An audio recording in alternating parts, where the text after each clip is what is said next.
নমস্কার বন্ধুরা, লাকি কিচেনে আপনাদের সবাইকে স্বাগত জানাই। তো এখন আমি এসেছি আপনাদের সামনে একটা রেসিপি নিয়ে।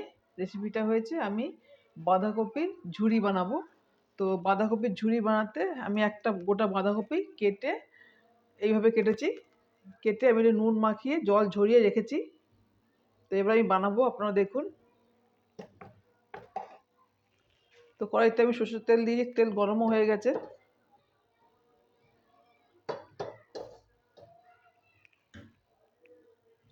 তেলে কালো জিরে আর শুকনো লঙ্কা ফোড়ন দেবো। এবার দিয়ে দেবো বাঁধাকপি। তেলটা একটু বেশিই লাগবে বন্ধুরা।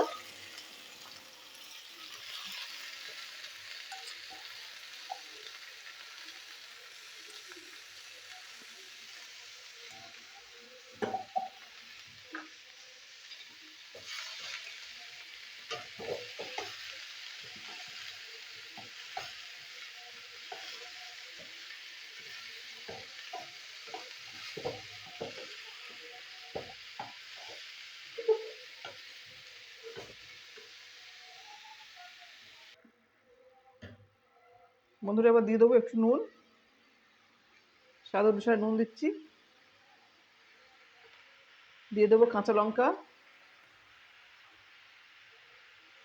আর এখানে আছে কুচানো আদা। তো এবার আমি পুরো সব কিছু নিয়ে আমি একটু ভাজা ভাজা করবো।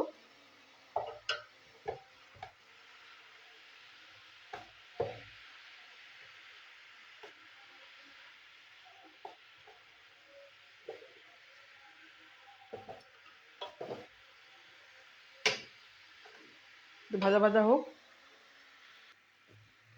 বন্ধুরা বাঁধাকপি ভাজা ভাজা হয়েছে। এবার আমি দিয়ে দেবো পোস্ত, গোটা পোস্ত। এই পোস্ত আছে, পুরোটাই দিয়ে দেবো।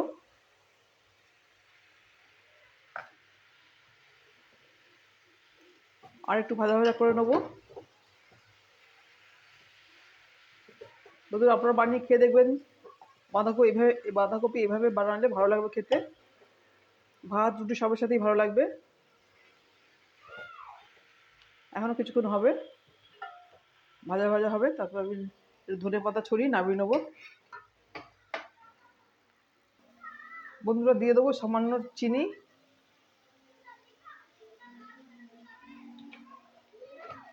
তো হয়ে এসছে বাঁধাকপির ঝুড়ি।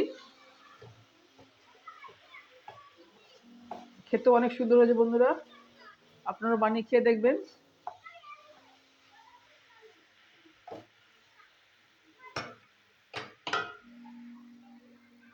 বন্ধুরা এবার দিয়ে দেবো ধনে পাতা।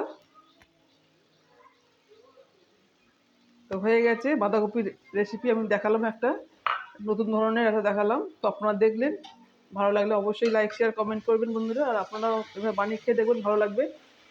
তো এখন আমি সার্ভিং বলে ঢেলে দেবো।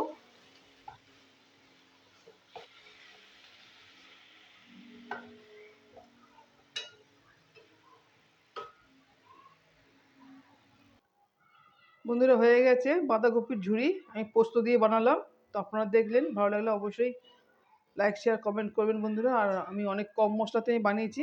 তো আপনারা দেখলেন, আপনারা বানিয়ে খেয়ে দেখবেন। আর ভালো লাগলে অবশ্যই আমার চ্যানেলকে সাবস্ক্রাইব করবেন বন্ধুরা। তো এখন আমি আমার রেসিপি স্টপ করলাম। নমস্কার, টাটা।